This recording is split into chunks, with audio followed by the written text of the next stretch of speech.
Yeah, banga after banga another banga. Narakubwiye ngo uko umunsi wira n'undi ugacya nzajya nkohereza ibintu bigiye bitandukanye. Iyi bayise celebrate yahuje abahanzi bane ndetse n'abandi bahanzi bari mu ngeri zigiye zitandukanye. Iyi bayise B1 Gin. B1 Gin ni ikinyobwa n'umuntu ngo akamera neza cyane. Iyi B1 Gin ikomeje gutera inkunga mu mpande zigiye zitandukanye mu bintu bijyanye na entertainment, harimo umupira, harimo ndetse n'abahanzi muri rusange. Ngira ngo ndaje nkubwire uburyo iyi B1 Gin yahuje aba bahanzi muri kubona. Okay, iki ni igitaramo kigiye kuba ku itariki 19 z'ukwa 2025. Iki gitaramo kikaba cyateguwemo abahanzi bagiye batandukanye, harimo uwo bita Bushari Davis D Kiriko Akiri guturuka mu Burundi ndetse n'uwo bita Yamano. Kizaba kirimo aba DJ babiri, Briana n'uwo bita DJ Ila. Ariko bitavuze ngo ntago harimo n'abandi ba star. Ngira ngo murabona manager cyangwa se umuvugizi wa B1 Gin, kinyobwa amwe mu magambo yagiye agaruka yavuze ko B1 Gin ikomeje gutera inkunga mu bahanzi ndetse no mu bintu bijyanye na entertainment badasize umupira. Iyi B1 Gin ubu ngubu ikaba igiye gutangiza iki gitaramo kivugutse, buri muhanzi wese agiye guserebura aho yageze, ariko babaye bazanamo abahanzi bagiye batandukanye aribo abakurikira. Umuhanzi wa mbere ni Yamano. Ngira ngo Yamano ni umuhanzi ukizamuka kandi uri kuzamuka neza, uri kubikora bigacika hano mu gihugu cy'u Rwanda.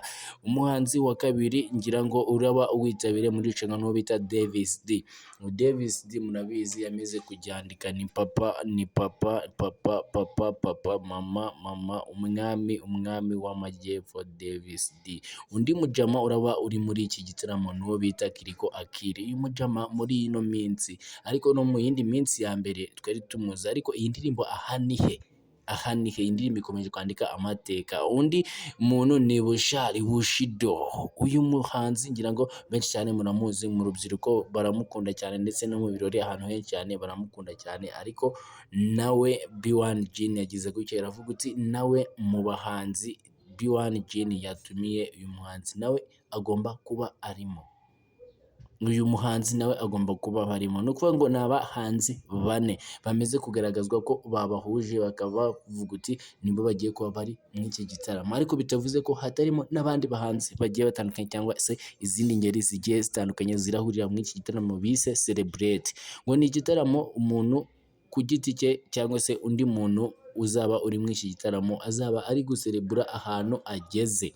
Ariho mpamvu nyamukuru batumiye uyu mujama Kiriko Akiri kuba yarakoze iyi ndirimbo none aha nihe, indirimbo yise aha nihe. Ngira ngo umwibutse gukanda subscribe. Iyi iracyari MJ Line Challenge. Mukanya ndaje mbahereze amakuru yo bita mu kanya gato nyuma y'amasaha make ndaje mbahereze amakuru y'umuhanzi bise Kidum Kibido guturuka mu Burundi hamwe n'umuhanzi bita Khalfan Govinda. Ubu ngubu bafite urugendo harahejya muri Tanzania, bari wakwibaza ngo ko bose ari abahanzi bari gukora iki. Ngira ngo uwo